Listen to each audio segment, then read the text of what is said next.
एकत्रित हुए हैं। बहुत अच्छी लगन है। सब अपना कार्य समेट कर बाबा के प्यार में समाने का अनुभव करेंगे। भक्ति का नाम भी है दृढ़ता संपन्न, क्योंकि कोई भी संकल्प अगर दृढ़ता से किया जाता है तो दृढ़ता से ही सफलता प्राप्त होती है। बाबा ने हम सबको संकल्पों की दृढ़ता पर बहुत ध्यान खिंचवाया है, क्योंकि किसी भी कमजोरी को, किसी भी संस्कार को परिवर्तन करने के लिए स्वयं में दृढ़ता चाहिए। कुछ भी हो जाए, दृढ़ता किसको कहते हैं? लौकिक जीवन के अंदर एक संस्कार होता है, कोई का बड़ा संस्कार होता है, ज्ञान मार्ग में विघ्न रूप भी बनता है। लेकिन ज्ञान मार्ग में वो संस्कार दूसरे रूप में होना आवश्यक हो जाता है। लौकिक में एक संस्कार होता है जिद का, कहते हैं बड़ा जिद्दी है, जो सोच लेता है, जो ठान लेता है वो करके ही छोड़ता है। तो बाबा कहते हैं चलो उसमें तो कोई नहीं कहीं जिद में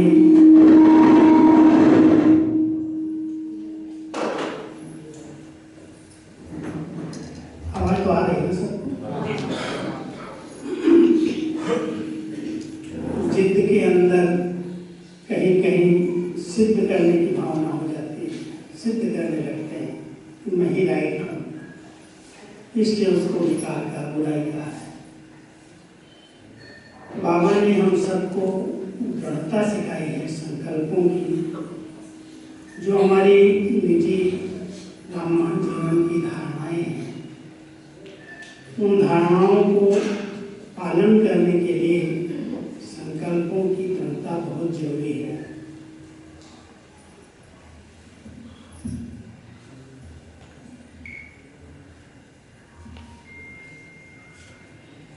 तो सभी जो भी कमी, कमजोरी, संस्कार हमारे इस आध्यात्मिक मार्ग में, हमारी उन्नति में विघ्न रूप बनते हैं, उनको समाप्त करने के लिए संकल्पों में बहुत दृढ़ता चाहिए। मान लो कोई भी कारण से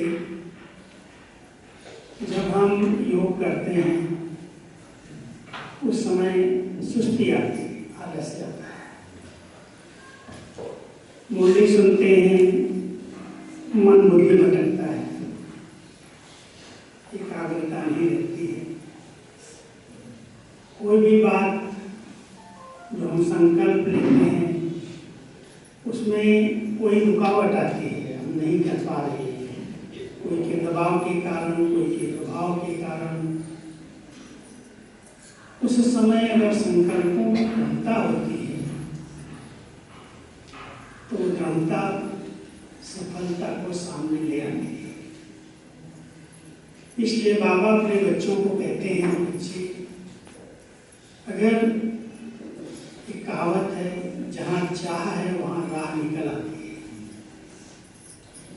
अंदर की चाहना, अंदर की विल पावर दृढ़ता कहलाती है कि मुझे ये काम करना ही है, ये नियम पालन करने ही है, कुछ भी हो जाए। जैसे हमारे ब्राह्मण जीवन के जो मूल नियम बने हुए हैं, पहले दिन ही योगी जीवन के 4 पिलर हम सबको बताए गए। राजयोग के लिए 4 पिलर हैं और वो पिलर जितने मजबूत हैं उतना योगी जीवन स्थायी टिकी हुई रहती है।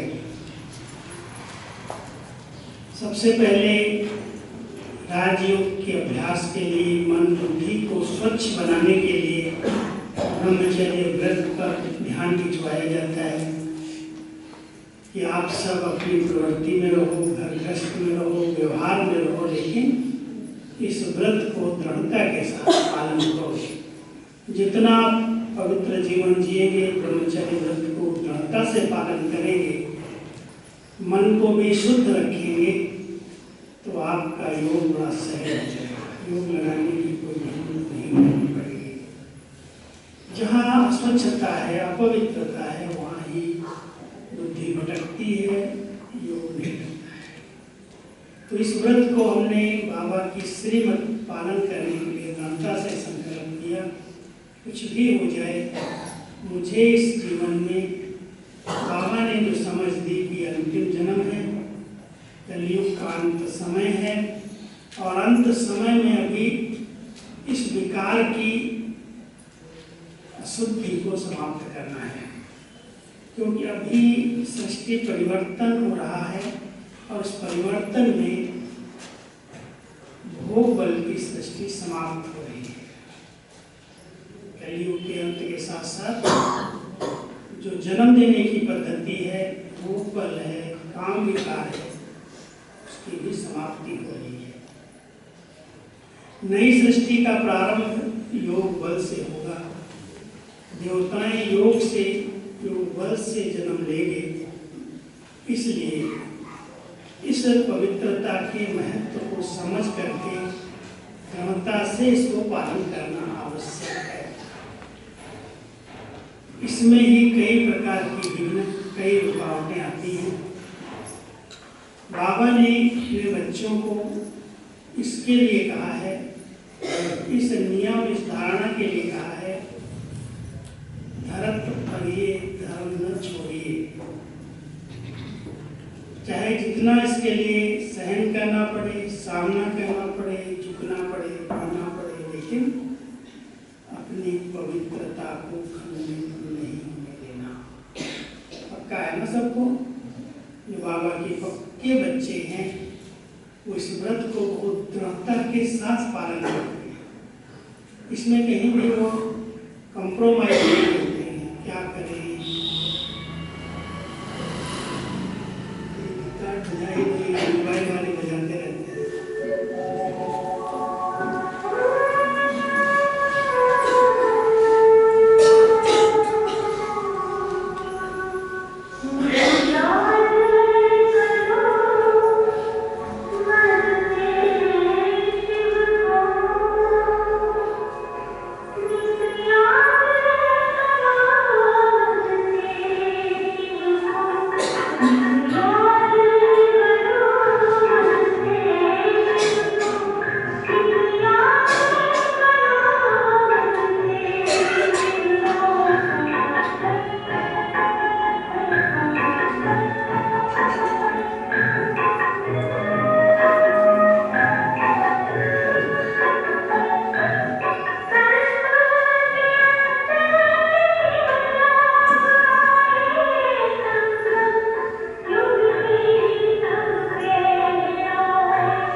जीवन ब्रह्मचर्य व्रत मन वचन कर्म से इसे मुझे धारण करना ही है।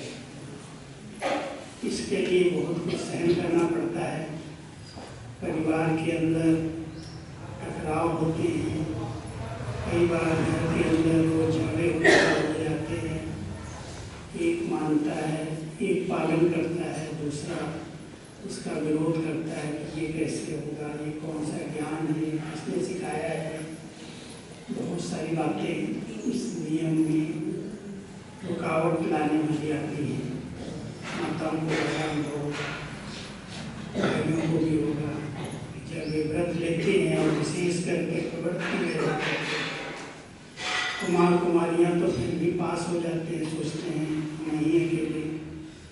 लेकिन जिन्होंने प्रवृत्ति बनाई है, दृष्टि बनाई है, जो आज तक उन्हीं विकारों में लिप्त रहे हैं, वो अचानक ही संकल्प करते हैं तो कई बार परिवार में विरोध होता है, समाज में विरोध होता है, लोग बहुत विरोध करते हैं। इसलिए उसमें चाहिए दृढ़ता। अगर दृढ़ता का संकल्प है तो बाबा कहते हैं दृढ़ता ही तपस्या है। यही तपस्या है कि बैठ करके वो करना तपस्या नहीं है। लेकिन जहाँ दृढ़ता है कि कुछ भी हो जाए मुझे इस पर विजय प्राप्त करनी है। देखो हमारे ब्रह्मा बाबा ने इतना मान सम्मान सत्कार लौकिक जीवन के अंदर बाबा को बहुत ऊंची नज़र से लोग देखते थे, बहुत सम्मान देते थे। लेकिन जब से बाबा की प्रवेशता हुई और प्रवेशता के साथ जब बाबा ने काम को नरक का द्वार कह करके गीता सुनाई, ज्ञान दिया, तो जो नई नई शादी करके बहनें परिवार में गई थी, घर में गई थी, ज्ञान लेकर के कहती हैं अब मुझे पवित्र रहना है, मुझे काम विकार में नहीं जाना है, मुझे शुद्ध अन्न खाना है।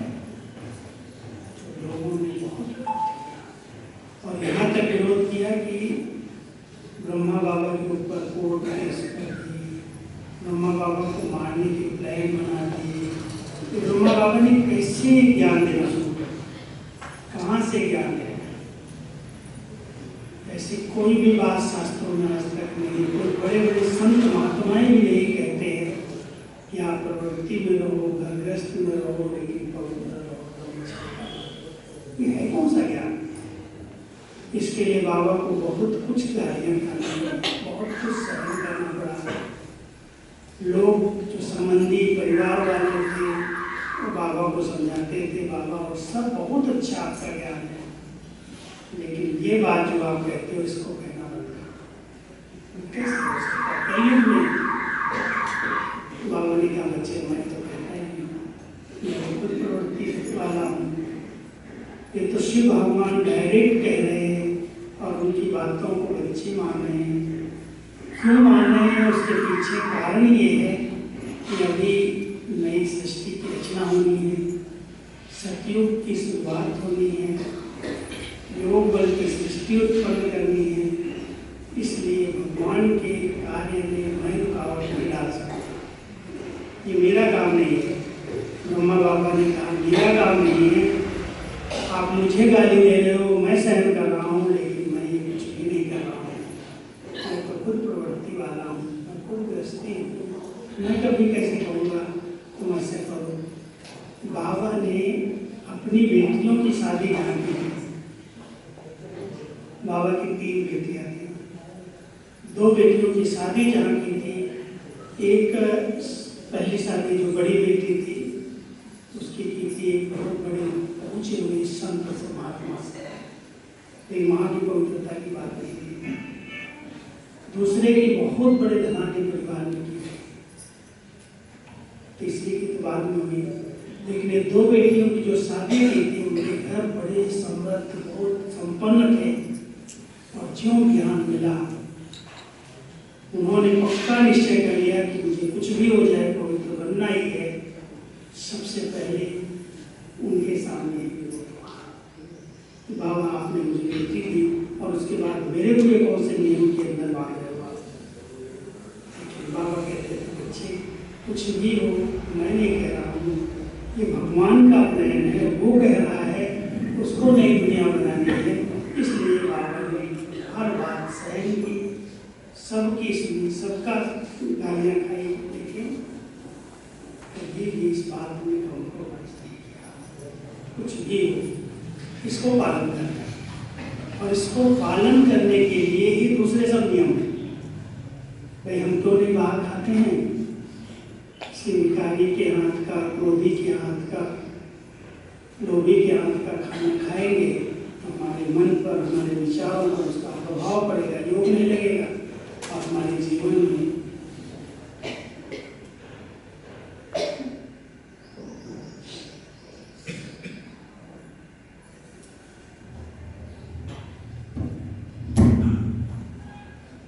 जो मूल धारणा है पवित्रता की, वो नहीं हो पाएगी। इसलिए दूसरे जो दो नियम हैं, एक शुद्ध अन्न और दूसरा सत्संग। संघ की भी बहुत संभाल चाहिए। अगर कोई व्यक्ति संघ की संभाल नहीं करता है तो उसका संघ का रंग लगता है। अगर मान लो आज आप देखेंगे आपके परिवार के अंदर कोई भी व्यसन करने वाला नहीं है, कोई सिगरेट शराब पीने वाला, बीड़ी पीने वाला कोई भी नहीं है, तंबाकू खाने वाला, लेकिन आपके बच्चे जब स्कूल में जाते हैं, बच्चों के साथ जाते हैं, उसमें अगर उनका संग ऐसे एक बच्चे का मिल गया जिसकी ऐसी कोई आदत है, तो वो धीरे धीरे तो उसके अंदर रंग लगाता है। अपनी तरफ से पहले खर्च करेगा, टेस्ट करके देखो उसमें क्या नुकसान होता है, और एक बार, दो बार, तीन बार खर्च करेगा, फिर खिलाएगा, और फिर उसके बाद वो आदत का गुलाम बन जाएगा। तो संग का रंग बहुत चलता है। ब्राह्मण जीवन में भी ये आत्माएं बहुत शक्तिशाली हैं, अपनी पढ़ाई पर, अपने ज्ञान पर बहुत ध्यान रखती हैं कि मुझे मन को शुद्ध बनाना है, पवित्र बनाना है। इसलिए कोई भी पर चिंतन करने वाले का, पर दर्शन करने वाले का, व्यर्थ नेगेटिव सोचने वाले का, बोलने वाले का संग नहीं करना। नहीं करना है तो क्या करना पड़ेगा? दृढ़ता का संकल्प लेना पड़ेगा। नहीं कहेंगे आज तक तो इतना मौज मस्ती से हम आपस में हंसते बैठते थे, खाते पीते थे, घूमते थे, आज इसको क्या हो गया? आज इसको वैराग्य कहाँ से आ गया? वहाँ पर विघ्न आएंगे, और उन विघ्नों को पार करने के लिए संकल्प बहुत बनता है, बहुत कुछ किनारा करना पड़ेगा। वहाँ दृढ़ता शब्द जो है वैराग्य की निशानी है। पहला दृढ़ता का शब्द तपस्या की निशानी है, दूसरा जब हम दृढ़ता का संकल्प देते हैं तो वैराग्य की निशानी है। जब तक कोई को वैराग्य नहीं आएगा तब तक इन चीजों का त्याग करना संभव नहीं है। वैराग्य चाहिए अंदर से। जैसे जितने भी हमारे महान पुरुष हुए हैं, उनकी जीवनी अगर पढ़ करके देखोगे, सिद्धार्थ बुद्ध बन गए, या कोई भी व्यक्ति, तुलसीदास इतने बड़े विद्वान बन गए, रामायण के रचनाकार बन गए, इन सबकी पास जीवन के अंदर हर प्रकार की बुराई का सब कुछ होते हुए भी उनको त्याग कैसे किया, और त्याग करने के लिए उन्हें ममता का संकल्प करना पड़ा, वैराग्य। कोई भी चीज में जब तक वैराग्य नहीं आता व्यक्ति को, तब तक त्याग नहीं किया जा सकता। जब कोई लगने लगता है कि इस चीज से, इस कार्य से, इस करने से कोई प्राप्ति नहीं है, एक क्षणिक सुख है, इंद्रिय सुख है, जो एक सेकंड, 2 सेकंड का सुख है, लेकिन सदा का दुख है, तो उसको छोड़ने में मेहनत नहीं लगती, सहज हो जाता है। इसलिए बाबा हम बच्चों को कहते हैं, बच्चे ये संसार असार है, इस संसार में भी कोई सार नहीं है, और ये अभी गया ही गया, नाव डूबने वाली है कलयुग की, इसलिए आप बच्चे दृढ़ता से संकल्प करके जितना इस जीवन को पवित्र और योगी बना लोगे, उतना आपका आने वाले सतयुग के अंदर श्रेष्ठ पद हो जाएगा। इसलिए हम सभी दृढ़ता संपन्न संकल्प करें कि हमें कोई भी कारण से, कोई भी प्रकार से अशुद्ध अन्न नहीं खाना है, जो हमारे मन को, हमारे तन को अशुद्ध बना दे, हमारे विचारों को अशुद्ध बना दे। उसके लिए बहुत दृढ़ता से संकल्प करो। कुछ भी हो जाए, क्या होगा? मान लो आज आप सफर में जाते हो। मैं एक दिन की बात सुनाता हूँ। मैं एक दिन एक ट्रेन में एक जगह पर बैठी थी, ट्रेन में जा रहा था, दूर थी, कर्नाटक की तरफ उस साइड में थी। तो मैं जब ट्रेन से जा रहा था तो एसी में तो टिकट कराया था, लेकिन वो 24 घंटे का रास्ता था और कुछ दूर महाराष्ट्र के अंदर ही वो ट्रेन डाइवर्ट हो गई। कर्नाटक आंध्रा की तरफ पहुंचने की बजाय वो डाइवर्ट हुई और बताया गया कि सामने बहुत बड़ा एक्सीडेंट हुआ है, इसलिए ये रूट ब्लॉक हो गई है। अब वो जब दूसरी रूट पर ट्रेन गई तो उस ट्रेन में मैं 3 दिन तक था। कहाँ जाएगी, किधर जाएगी, न स्टेशन आ रहा है कोई, हम कहाँ जाएंगे हमें ही पता नहीं है। तो मैं तो 3 दिन तक, और हमारे आजू बाजू वाले कोई ट्रेन वाले जो बेचते थे तो ये खा रहे हैं, वो खा रहे हैं। तो लोगों को आता था ये 3 दिन हो गए कुछ नहीं खा रहा है, क्या हो गया इसको? शायद इनके पास पैसा नहीं होगा, बड़ा रहन दिखाने के लिए भाई साहब आप कुछ नहीं दे रहे, कुछ तो लो, हम देते हैं ना, भाई हम नहीं खाते हैं। एक जगह पर केला बेचने वाला आया, मैंने 6-7 केला ले लिया, खा लिया, पेट भर गया, भूखे तो नहीं रखा। लेकिन वो जो बेचने वाले इधर की चीजें उधर की चीजें बाहर